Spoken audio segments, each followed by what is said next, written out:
Morning, everyone. If you're joining us today, welcome. This is Julie Bonness, the Senior Vice President of Unison Globus, and I am here with Heather Ryan of Tax Queen.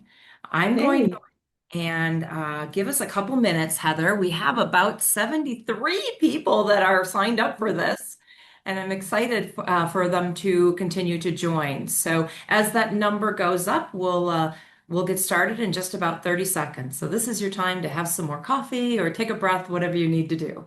very good. I'm drinking my tea. That's right.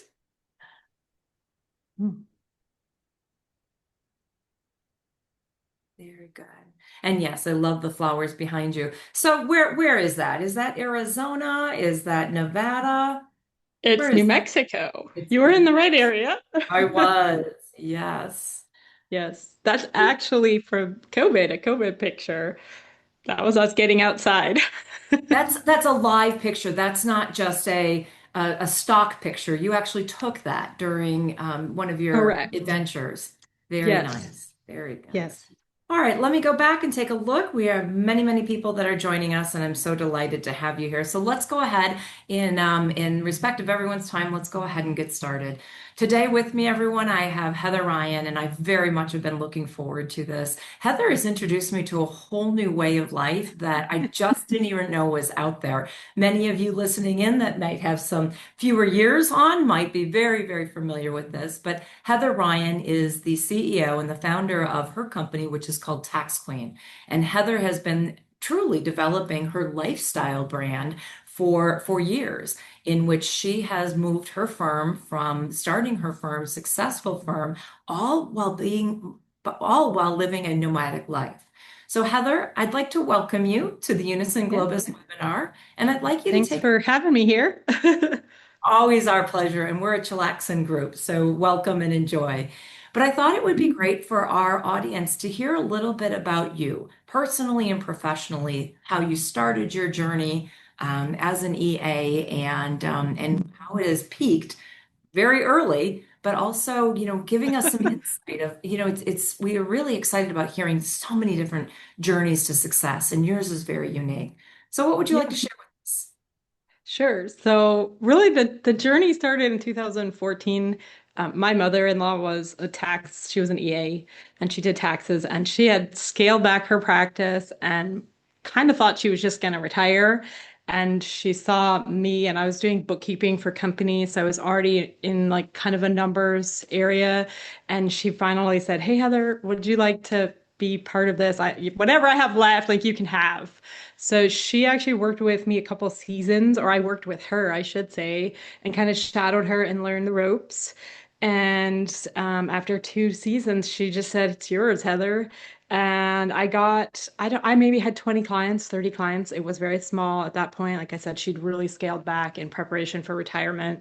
Mhm. And I just kept on with those clients. I was living in the Denver area and I did have an office that I rented, so I did see the people in person. And my husband and I in 2016 decided to sell it all, sold our house, bought rid of most of our stuff, and hit the road in an RV full time. And I just said, but my clients want me to come into an office. And I basically fired them. And I said, if you do not come with me, I'm turning my firm virtual and you're welcome to stay with me. I'm going to have all the processes set up. But if you want someone in person, I am not your girl. And I lost 75% of them. And it was scary, but exciting at the same time. And so when we hit the road, we started attending events with other younger working RVers, business owners, and they all started complaining about their taxes and their money and how do they handle this? And I'm like, those are my people. Yes, you And I found your just people. yeah, I actually started blogging about it. So I just would write articles related to tax and RVing, being a digital nomad, and my business I'll just say exploded. Every year I was doubling income and adding clients. I was getting mostly referrals at that point.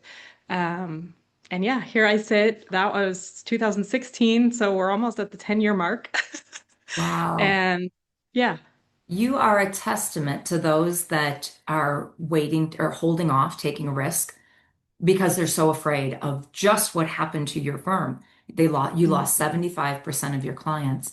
It's interesting because I would suspect those 75% of your clients that did move on, I absolutely expect that now they're seeing life differently because so much of the Yeah. world is now 10, automated 10 and years digital. makes the Yeah, difference. Yes. for Yes. sure, for sure. Uh, So, I so mean, go ahead. that's okay to me because they still aren't my ideal client, right?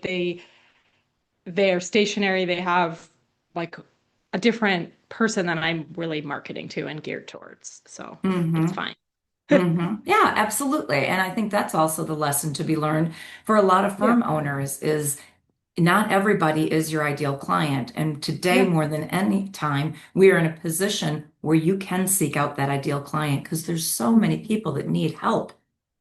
Yes. And I see that like a lot of colleagues, or if I've gone to conferences, people are targeting dentists or lawyers or, real estate investors. I mean, you can do that, right? That's to me, it's actually better to niche down because your marketing and efforts are going to hit those people if that's who you're looking for, and you're going to attract the right kind of client that you want to work with. hmm Do you find that it's been relatively fulfilling because of the fact that you are niched out into your people, as you were calling it? Because now you don't have to be that generalist. I mean, to be a Yes. generalist burns a lot of calories, but to be Yes. more niche and focused on your specific niche allows you the opportunity to really drill in, dig deeper, and be a better Mhm. resource to Yeah, those for clients. sure. So I guess I relate to my clients, right? Like I can be on a call and they can be, I don't know, maybe they're outside New York City and they're like, oh my gosh, this is the first time I parked my RV on this paved parking lot that's an RV park. And we got to take the train into the city and I got to go to a Broadway show and it was so exciting. Or maybe they're like, I'm outside of Yellowstone and I'm seeing it for the first time. And I can relate to that. Like, hey, yeah, I've been to Yellowstone. Did you get to see a grizzly bear? Like, and it just Uh-huh. creates natural conversation around the excitement of travel and the lifestyle and the freedom that it brings that we can work from anywhere. I say we because I'm one of them. We Mm-hmm. can work from anywhere, if we have a computer, and I say we work hard and we play hard. Mm-hmm. Yeah. Mm-hmm. Oh, and I love that. So we were talking a little bit earlier. The picture behind you is not a stock photo. That is actually a picture that you took on one of your excursions when you were in New Mexico. It looks like that Mhm. must be springtime in the desert. Is that right? Yeah. So it's March. March. It Yeah. was March. Yeah, just beautiful. I think there's so many people that don't realize how beautiful the desert can be in the spring, Mhm. Yes. much less year round. Very good. Yes. So let's go back to some of your technology. When it was still your mother-in-law's firm, and she said basically this is yours now.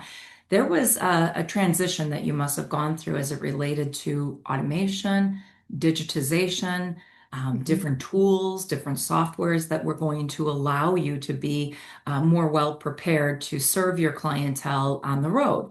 Can you talk to us a little bit about that journey and how you went through to vet out the tools that you needed as you hit the road? Sure. Yeah. So she was using Pro Series. Intuit Pro Series was a popular tax preparation software. And I think it came with, gosh, this was 10 years ago. It's You're okay. testing my memory.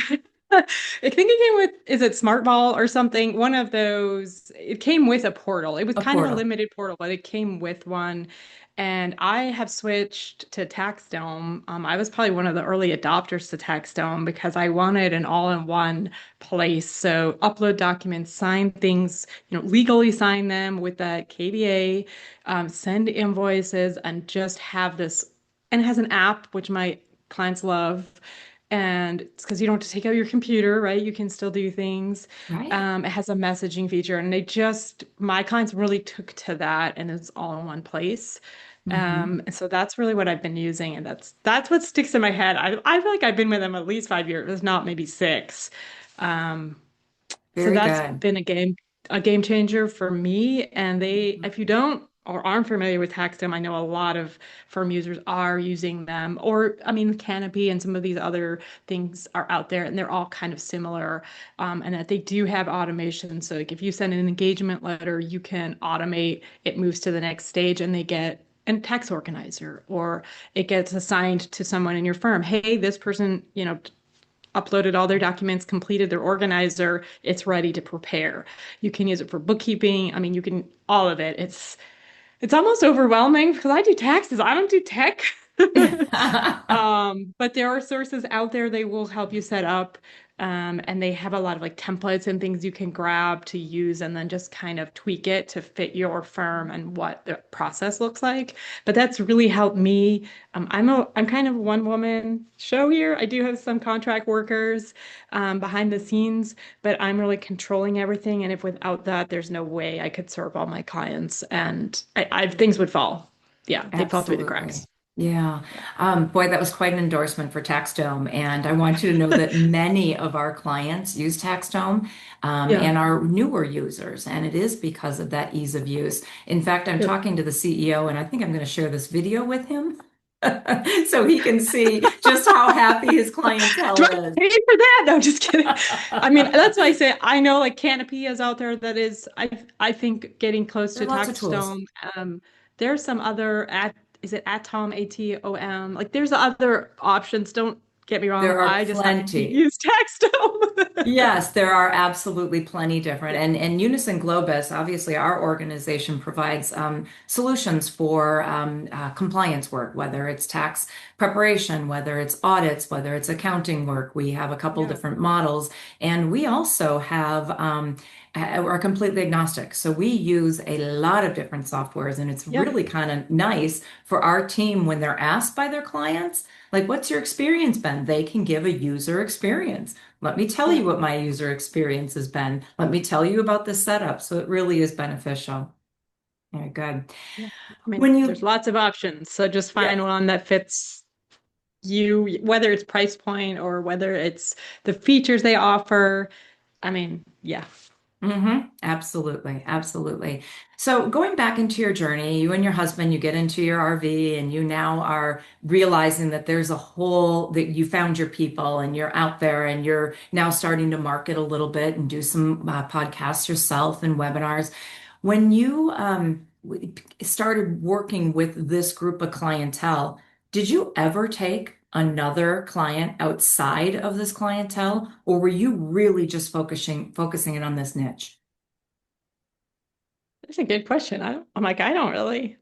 Or, I mean, I may, if it's referral from a current client, I will. Actually, yes, I have because I have like parents have referred, an adult kid to me, or just friends or cousins or a business partner, and that person might not be on the road. But Mm-hmm. it doesn't matter since I work remotely and can help people from anywhere. So, Mm-hmm. yes, I have. Yes, very good. So, do you have any special examples you want to share with us of maybe there was a tax deadline or something going on and where you were at that time and how you were able to successfully get through the deadline? Are there any? I mean, certainly there had to have been an outage or something that has affected you that you were able to overcome. Do you have any fun examples? Yeah, that's a hard one. I mean, Because I, every I day is a guess new day. generally during tax season, I will try to be stationary, at least for the month, like the month of March, kind of. Um, and I have a strict deadline. If you don't get me your documents like in March by a certain deadline, it kind of changes depending on the year. I will not guarantee that your return will be done by the 15th. Your emergency is not my emergency. Like if you Good get for them to me you. on April 10th, like there's no guarantee, right? I'm fine filing an extension and just moving on and getting it done in May, June, whatever. So there is that as I don't have that stress and my clients know, like I clearly communicate if you do not meet these deadlines, I will not meet the deadline, if that makes sense. I'll meet the extension, obviously, but beyond that, it's yeah. Yeah, we're seeing more and more So I don't firms doing that. Yes, yeah, you kind of have to.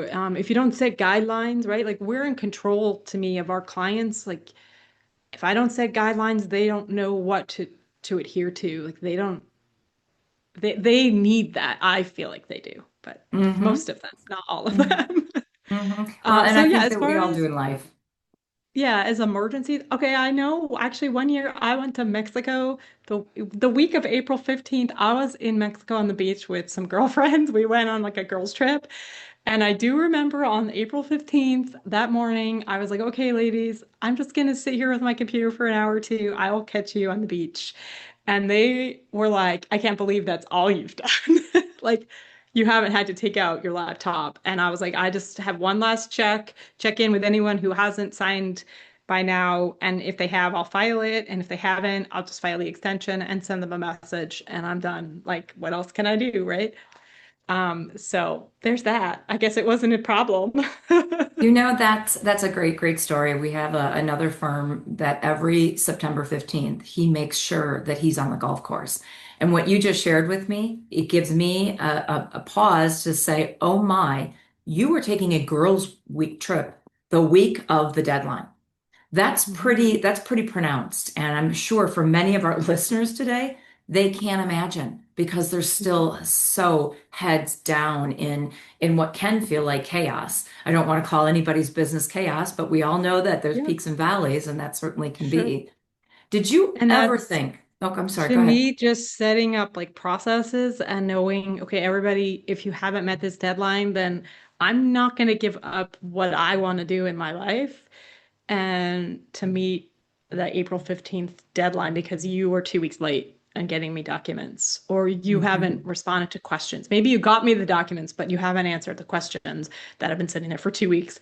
And I'm sorry, but all this software sends automated reminders. If you're not using them, start using them. Hmm. Um, and so that's how I look at it as like I got to live my life and my clients are living their life, right? Like they're choosing to this lifestyle. They're choosing where they're visiting, if they want to be on a golf course, if they want to be out hiking, if whatever. And so I should have the same freedom. And that's just how I set things up. Very good. And I bet those expectations are set up from the very beginning. Yes. And then I really like that you mentioned the reminders. It's so many people think, oh, I didn't know that you were sending me reminders. Oh, honey. And lots of them. It can be such a Mhm. stressful season. So when you were younger, did you have an interest in travel? Is there something that sparked when you and your husband sold everything and said, this is what we're Yeah. doing? Was that a spark that started maybe when you were a young girl, or was there something in the moment that just changed life? So really, I've always loved to travel. It's always been exciting. And by the time I was an adult and on my own, paying my own way, I knew I always looked forward to the next trip. Like that was the excitement. Like we'd get back from a trip and I'd be like, okay, where's the next one? Uh-huh. You're the planner, aren't you? Yes, I'm a planner, right? I'm organized, right? You have to be to do taxes. Yeah. Um, and I know, so really what happened is my father passed away. I was 24 of cancer, and his philosophy or what he tried to really teach me, I mean, I'm 24, like I'm young, right? Just out of college. Mm-hmm. But he was like, you have to be happy. So, I mean, his thing to me was, I don't regret anything I've done in my life. And like I took the risks or I did the things and I've really lived my life. And I want you to know that you need to do that too. So Yes. to me, it was if this is what if something is what I want, then I'm going to try to make it happen. Or if an opportunity is offered to me, like my friends come to me and say, Heather, you want to take a girls trip to Mexico for the week? And I can afford it and I can make it work within my work parameters, then I'm going to say yes.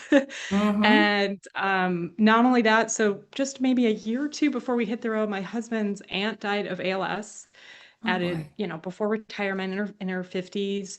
And I had a friend in his early 40s die of cancer and going to his like memorial service. And we just looked at each other. We're like, why are we stuck in this 10 by 10 office? We were both working from home, basically out of our third bedroom in our house. Mm-hmm. And we're like, well, why can't we just do this from anywhere? And then we can be somewhere and go out for a hike, like work all morning and go out at 2 in the afternoon and take a hike, or be somewhere fun and try a new restaurant or brewery or whatever. And why are we just stuck here? Mhm. And Mhm. that's how it came to be. You had some real life tragedies that looked you in the face and prior to COVID. So that's when a Mhm. lot of people really started making some life changes. Did you notice that there was an insurgence of people moving in a more nomadic direction after COVID? And was it kind of like, wait a minute, the space is getting crowded now, or is there no such thing Yeah. as the space getting crowded? Tell me more about Uh, that. no, there was a huge surge during COVID. Funny enough, my husband and I actually kind of came off the road a little bit during COVID. Um, he was doing a startup and we had to get to Colorado because his company received funding. So we had to be Colorado residents. So we bought a property there and made that our home base. We still traveled, don't get me wrong. But we did notice it was harder to get reservations and more expensive to get reservations. RVs in general just went, the cost of them went I'm through the sure. roof. Getting maintenance or repair work was hard. We also struggled, like we were full time during COVID. So early 2020, when the world shut down, we were on the road full time. And actually, the picture that's behind me of the flowers is during that time. That was March of 2020. And we were in a park. So there's a club called Escapees RV Club here in the US and Canada, North America. And this was one of their parks that we were in. And we knew that we would not get kicked out, even though the county tried to close the park and tried to kick everyone out. And the manager there said, no, these people live in their RVs. They're in their RV. Like they're not, I Right. shut down the community space. Like no one's getting sick here, right? They're going outside, which we're allowed to do, and you can't kick them out. I'm like, we had nowhere to go, where we were going to go, right? If we got kicked out of parks. We knew many people that were full time that did get kicked out of parks or off public land or state parks and things that closed. Um, so it was hard and it was definitely crowded. And so as COVID kind of carried on, right, we all know how long we lived through it. Right. So as it carried on, I think more and more people, like there was no school, right? If Right. school happened, it was online. So they realized that they could travel, they could do all these things, and RV was the easiest way to avoid you're not getting on a plane, you're not being in crowded spaces, to be out hiking and enjoying the outdoors, which was deemed safe. Mhm. And so it got really crowded. And I think, yeah, just the price got driven up. And we still see the price overinflated. And it's now we're 5 years kind of past COVID. Okay. And I don't think that the parks have corrected for, yeah, that. Okay. Okay. Interesting. Interesting. You know, it's so twists and turns in life. You have this completely nomadic life and you're Mhm. on the road quite a bit, and then whoops, the company got funded. Which is a great thing, but it Yeah. also kept you a little bit more homebound. Was your business able to shift now taking on additional responsibilities with the business, being in Colorado a little bit more, but yet still being able to support your clients to the level that they anticipate from you? I mean, I don't think it changed at all. Like I had a computer, I had internet, um, and we did take like we bought a house, but we did not stay in it all the time. We definitely took the RV out that winter. I like the winter 21. Hmm. And I think once you got the traveling bug, like it doesn't, even if you buy a house, like I don't settle well outside of Yeah, it. yeah, that's what I'm thinking, Heather. That's what I'm thinking. Yeah. It's you have a home base and that's great. Yep. And for the business you need that as well, but also the ability to still have so much freedom to be Mhm. able to go and pick up and go on different journeys. Is there anything on your agenda that's coming up, someplace that you haven't been that you're heading to within the next year or two that you're particularly excited about? So we're heading to Southeast Asia for the first time at the end of December. Oh, And that's a big trip for us. Neither of us have been. We're doing Cambodia and Thailand, not Thailand, Cambodia, Vietnam, and the Philippines. Um, so yeah, that's a big trip that we're excited about. very good. Is much of your travel international or is the most of is it just within the United States? So it started in the United States. We had two dogs, and that's one of the reasons why RV life really suited us. You can take your dogs with you pretty much anywhere. Um, and then we lost the two dogs, and our agreement was when we lose the dogs, we're doing international stints, and that it made it easier having that home base, so we could just leave everything, take a suitcase, hop on a plane, and we've done two falls now, 3 months at a time in Europe, and this is our first foray, not in Europe, but to Southeast Asia. So Very good. That's yeah, pretty exciting. That is really exciting to have that freedom and that interest and that excitement to be able to also find your way around. You've gone to a lot of places where you could be very foreign, could be, everything yes, is different, not only the currency, but everything yep. is different. How do you find yourself preparing to adapt to a new environment? Do you do a lot of research and study? So prior to going to Asia, is there going to be a lot of research and study? I will I will say no.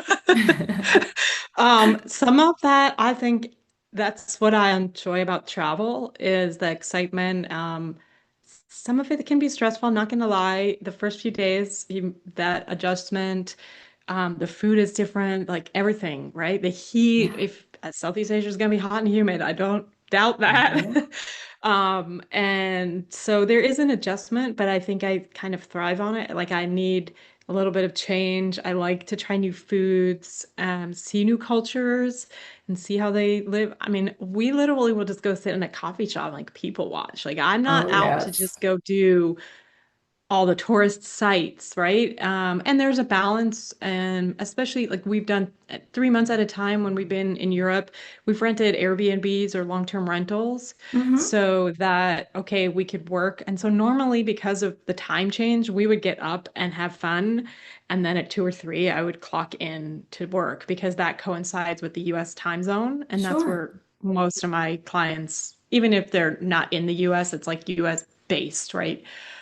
So Hmm. I would work from like 3 till 8 or 9 at night, and that just worked, right? You could go to That's bed why and it's you'd a have, yeah, that's why it's a lifestyle company. You are truly picking and choosing the life yeah, that you want, not mhm, only your customers, but the life that you want to lead. yeah. So what's next with your business? So you were talked about double digit growth year over year, major double digit growth. Are you Yep. still growing like that? Are you starting to stop accepting new clients? Talk to me a little bit about your business. What are your plans? So the 2024 tax season, so this year was the first year I shut the faucet off and I turned people away and I said, my client's full. My client list is full. And I don't know, like there's a part of me that it struggled with that. Like I want to help everyone I can.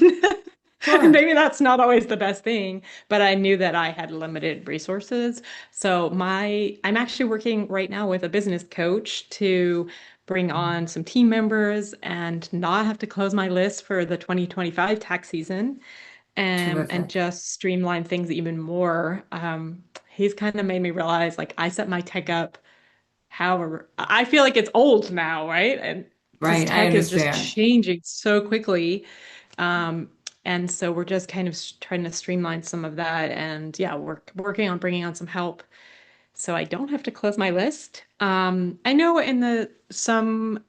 depending on who you're talking to, people who are working like tax planning and tax strategy are looking at less clients, but higher, I don't want to say higher quality, but there is that higher quality, right? Hmm. Higher price point per client. So you need less of them. Hmm. And I'm trying to have kind of a balance. So I do tax planning. That's how I met Julie through the American Institute of Certified Tax Planners.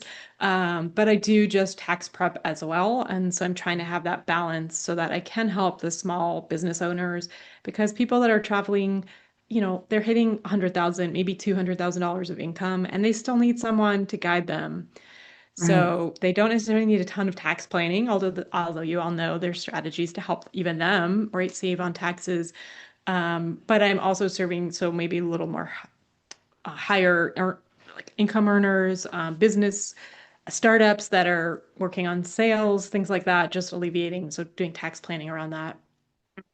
And that's kind of my balance, and that's why I'm trying to outsource a little bit of that lower, easy tax prep stuff. Yeah. Yeah. From our perspective, at Unison Globus, working with offshore staffing, and AICTP has been one of our very, very most favorite groups to participate with because Mhm. of the fact that they understand the compliance is important, but it's what's inside of the compliance work that is really important to your Yep. client. And that's where you can really enhance your value.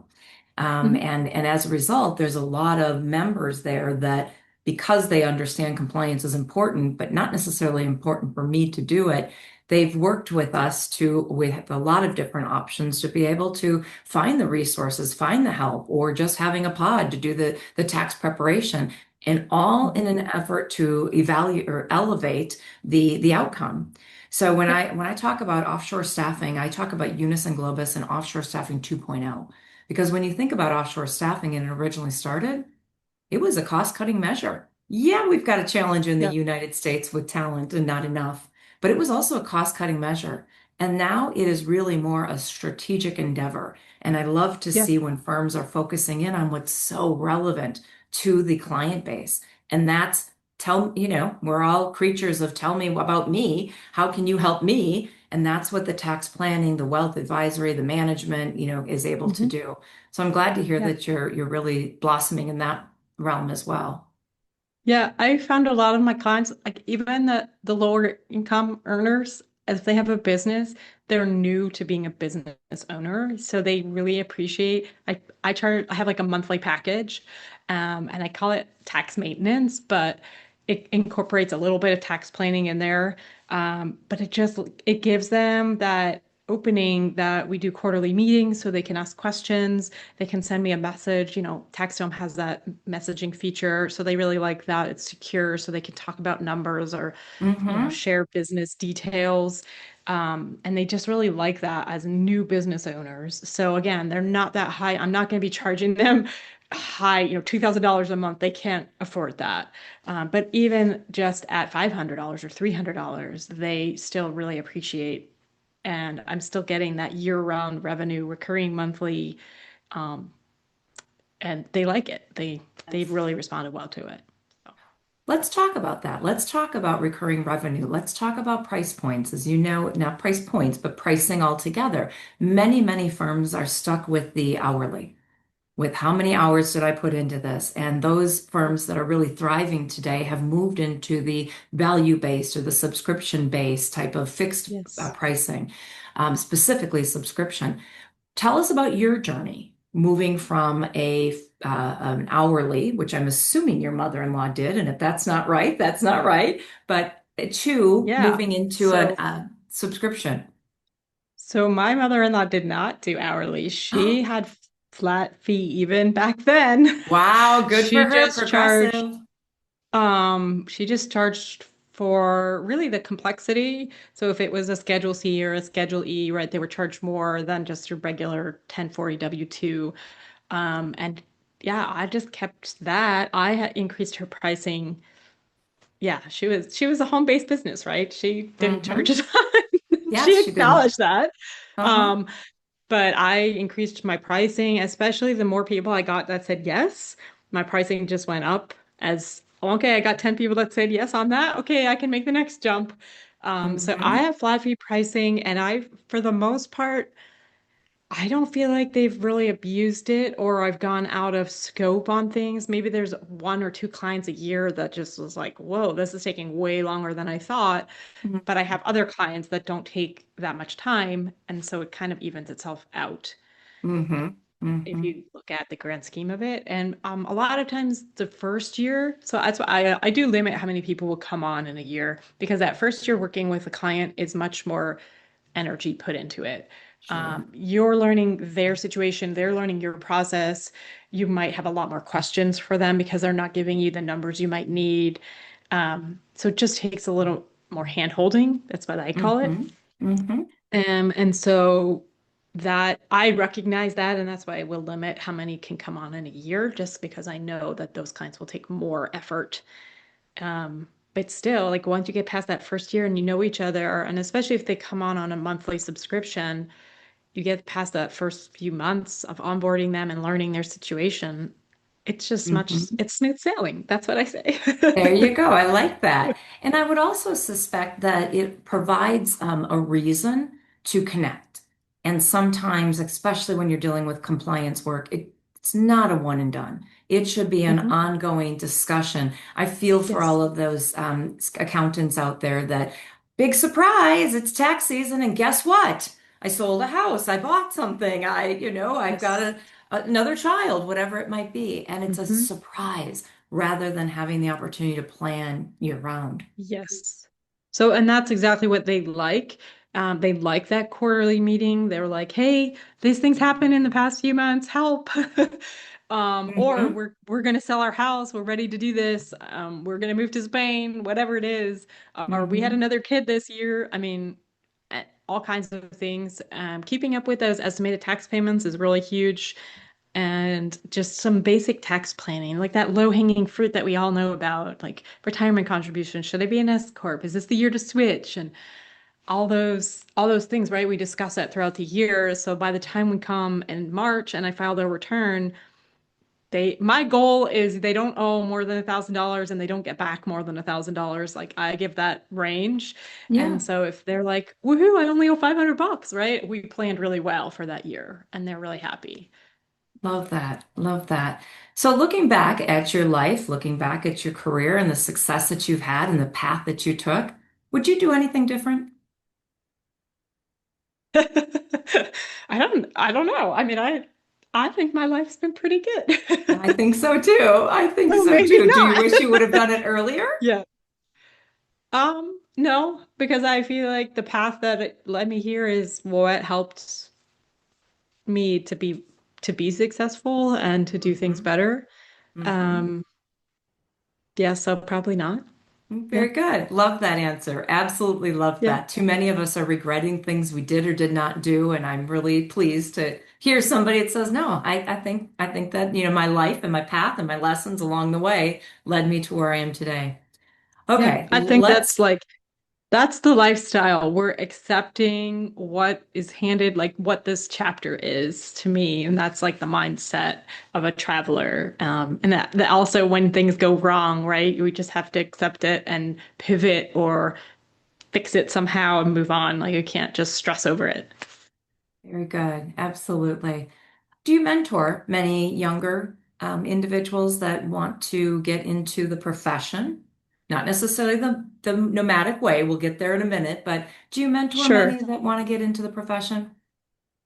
For tax stuff, I have not mentored anyone related to tax. I feel like I mentor people for business in general, just Sure. as my kinds get into being small business owners and what that means and compliance, and Hmm. records and yeah. Yeah, very good. I would suspect that you'd be a great mentor just because you don't keep anything within a box. You have very big, Yeah. bright ideas and a little bit of that what if mentality. Why not Mhm. mentality? I Yeah. bet that comes with a lot of value to your clients. Very good. They So keep let's coming back, so there's a reason. Well, and let's talk about the ones that are coming to you. Are they typically referral? You mentioned that a little bit earlier. Are they typically referral, or do you just find that there is a lot of need out there and people are dialing for accountants to find somebody that to help them? I get a lot of referral, and talked like my business because I have so many clients in that travel sphere that they Mm-hmm. just talk to each other. It's a small community. So I do get a lot of referrals. I have some partner relationships that I'm working with. So services that are related to my industry but are not tax. And they will funnel people my way. It could be, like a not tax planners, um, financial planners. So Uh-huh. financial planning, I work with a service that provides like a mailing address for nomads, and they are referring to me, their clients, and I'm a partner with them. So yeah. Mm-hmm. And I'm Mm-hmm. just going and talking at events. So I've talked at RV events, talked about taxes, what that means to travel and pay taxes. I've partnered with a lawyer, and kind of worked on domicile and legalities of that for tax and just regular like legal purposes for estate planning and things. So that's really just helped my business and form those partnerships. Good. And talk about niching out. My goodness, you have the ability to work with so many different industries because all of it somehow tie together. That's Right? interesting. People who have money, who have businesses need all these different services. And so why not combine and refer each other clients and work with each other's, your trusted partners, really. Absolutely. Well, I've told you from the very first day that we met, I feel more relaxed every single time we talk. I just think that you've expanded my overall view of really what can be accomplished out there. I thank you Mhm. for doing that. I feel like one of those older people that didn't realize this whole world was out there, and you've mentored me on it. So I want to Yeah, thank you for everything that you've done, and thank you for yeah. being a part of our webinar today. Are there any parting thoughts that you have? No, I guess to me it's just grab life, do what you want out of life, and it looks different for every person, every family, every couple, whatever. That's awesome. So you started out that saying no, but in fact, you do have parting thoughts, and that was really well spoken. So Heather, thank you so much. We really appreciate the Yeah, relationship, and if there's ever anything that we can do to help you out or support you, we want to be there for you. And thank you for yeah, being there for all of those clients that you take care of and really value and respect the what you're bringing to them. You're really yeah, offering some exciting lifestyle. yeah. Very Thanks good. for having me. This was fun. Very good. You take care. Have a great day. Yep, Bye bye now. you too.